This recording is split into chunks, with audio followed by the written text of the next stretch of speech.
Prime Minister Narendra Modi has reached Bali, Indonesia to attend the G20 summit this year. Hello and welcome to the In Focus series section of Drishti IAS. I am Aisha Singh, and in today's video we will be discussing about the G20 summit and Prime Minister Narendra Modi's inclusion in it. So let us first understand the timeline of the video. First we will be looking at the news. Then what is the agenda for the 2022 summit which is taking place in Bali, Indonesia. Then what is at stake. Then the Bali, Indonesia summit, PM Modi in G20, what is he saying. Then about the G20 countries, and then about the Bali, Indonesia. In the end, the prelims MCQ and a mains practice question. This topic is of relevance from General Studies paper 3, that is groupings and India, or what all groupings India is part of. See, G20 topic becomes important from both prelims and mains perspective. You need to know that what are G20 countries and what are group of G20, then which is the place at which the summit is taking place in future, the next year where the summit will be taking place, and all the other things, what are the agendas covered in G20 meeting. So let's get started and see the news.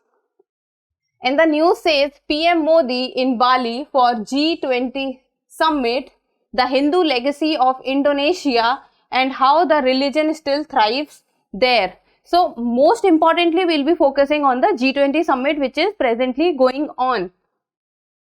So let us see why is it in news. So presently, as we all know, that the G20 summit, that the group of 20 developed and the developing economies is going on in Bali, Indonesia, and this is the 17th annual meeting and it is going on for 2 days, which is 15th and 16th of November. And from India's side, it is Prime Minister Narendra Modi who is attending the summit. And the next summit, that is the 18th summit, which will be taking place in 2023. And who will be the host? Then it will be hosted by India. And the theme for 2023 summit has already been released and it is Vasudhaiv Kutumbakam. And the points on which the G20 summit 2022, which is going on in Bali, will be focusing on is reviving global growth after COVID pandemic, ensuring food and energy security because of a Russia-Ukraine war, addressing issues related to health and digital transformation. Health because of the pandemic issue, and digital transformation, as we all know, is going on since last so many years. Okay, now let's see that what is the agenda for 2022 summit. So in total, there are 3 main agendas which has been taken up in the 2022 summit of G20, and that is first one being the global health architecture. Health, as we all know, that since the time 2019 that COVID pandemic or the corona has hit the global world, we all are talking about the health infrastructure. So first and the foremost agenda is the global health architecture, and that is strengthening global health resilience and making global health system more inclusive so that more and more people can afford it and can be included in it, equitable so that all the poor and the rich are same and then can be covered under the health schemes or the social security schemes, and responsive to crisis. And whenever if something like corona comes again, then we will be able to deal with it. Then the second agenda comes is the digital transformation. And since the time COVID pandemic has hit us, there is one topic which is going on so much in news, and that is about the digital world, the digital transformation. And in India, since the time of demonetization, the digital transformation has been so much in news and has been evenly talked about by the government and our very own Prime Minister on one or the other occasions. Then achieving the full potential of rapid digitization of the global economy by creating a new landscape of cooperation among nations. So if we need to be fully digital transformized, then we need cooperation from other countries also, because without the cooperation of other countries we will not be able to achieve it, because individually as a country India cannot achieve it. We need the cooperation of other developing and the developed nations. Then third comes the sustainable energy transition. It is a way to accelerate the transition towards cleaner energy sources. this is a very important topic, as we all know that the crude oil crisis and even the prices for the crude oil are skyrocketing, and the pollution level or the climate change, we are suffering very badly, and we need to take steps at a very rapid pace, and shifting to the cleaner energy sources or the clean energy sources is one of the alternatives of it. So we need to look towards this. Then such transition requires sustainable investments. Money and capital is something which is required on a very high scale in this, so we need the cooperation of the developed countries in this respect. Then finding a platform for such investment, and we also need to create the infrastructure required to shift to the cleaner energy sources. And do we have the alternative at present, that if we shift to the cleaner energy sources, will people be able to accommodate that thing in their easy and normal lifestyle? So the agenda for 2022 summit becomes: first one, global health architecture; second one becomes digital transformation; and third one becomes sustainable energy transition. Now let's come to that, what is at stake, what is it that is suffering, or what is it that we are having in a negative aspect. Then the prospect of the global economy have worsened since the global COVID pandemic has hit us, because the physical outer space was something which was totally closed for some 2 to 3 years for people. So the economy on the whole suffered a lot, and there was unemployment and there was inflation that we saw on a very large scale.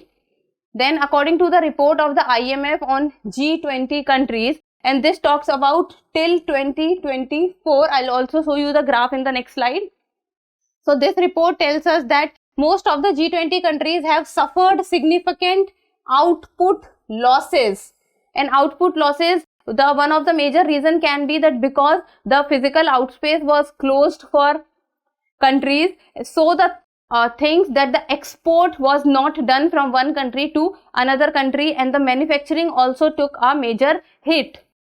Then since the start of the COVID-19 pandemic, India would have lost almost 14% of its total output, and this is the highest loss among all G20 countries. A major point to focus on, that India would have lost almost 14% of its total output, and this is the highest loss among all G20 countries, Okay, see this chart. This is by IMF, International Monetary Fund. Then this talks about projected output losses in 2024 since the pandemic. So this blue lines are the G20 advanced nations, while the red lines is the G20 emerging nations. So when we talk about the losses, so if you will see that the blue space, the advanced economies are suffering, but not that much as compared to the emerging G20 economies. So the emerging G20 economies are economies who are suffering, or who will be suffering till 2024 the maximum output loss. And among the emerging countries or the economies, it is India. It is India who is having the highest loss, that is 14% of loss. That is, if you will see, this 14% of loss will be having. So this becomes an important point for you. Even from the mains perspective, you can write this point. See, from prelims, you should be able to know that the 2022 summit is taking place in Bali, Indonesia.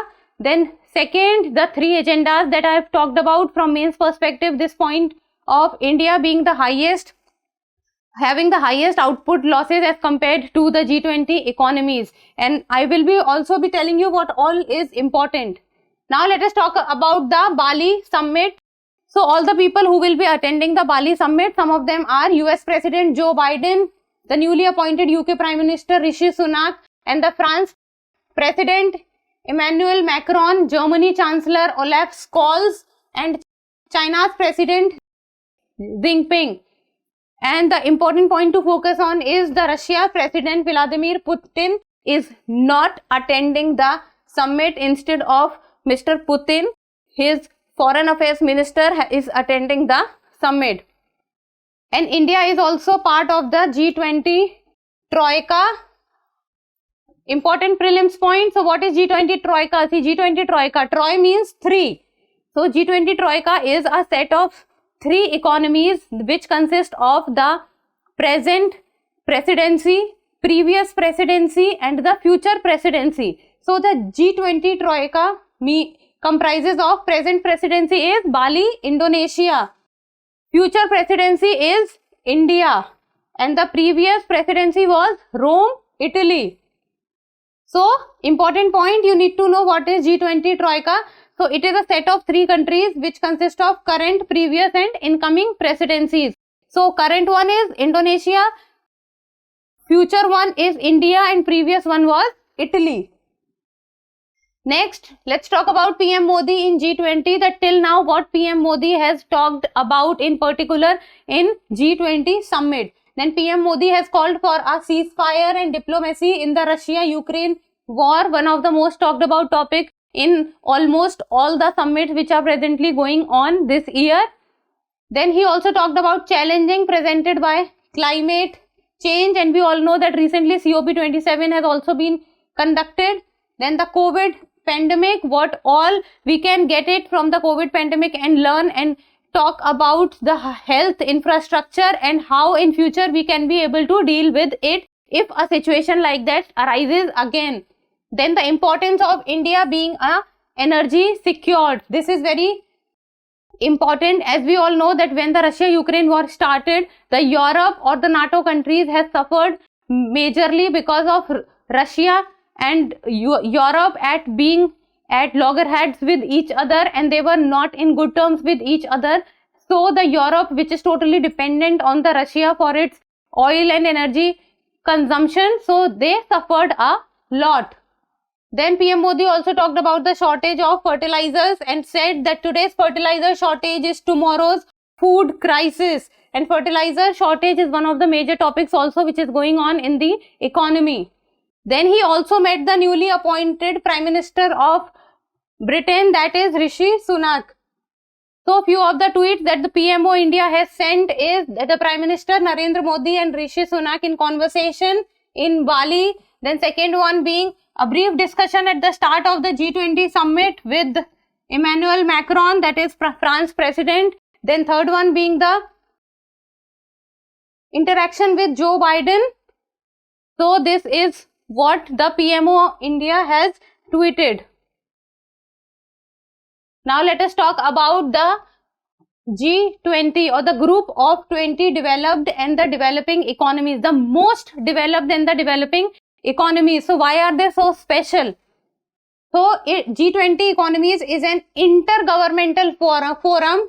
First point that you need to remember, that it is an intergovernmental forum of major developed and developing economies. So it is not that only the developed economies or only the developing economies is a part of G20. It is both, and it was formed in 1999, and G20 does not have a permanent headquarters.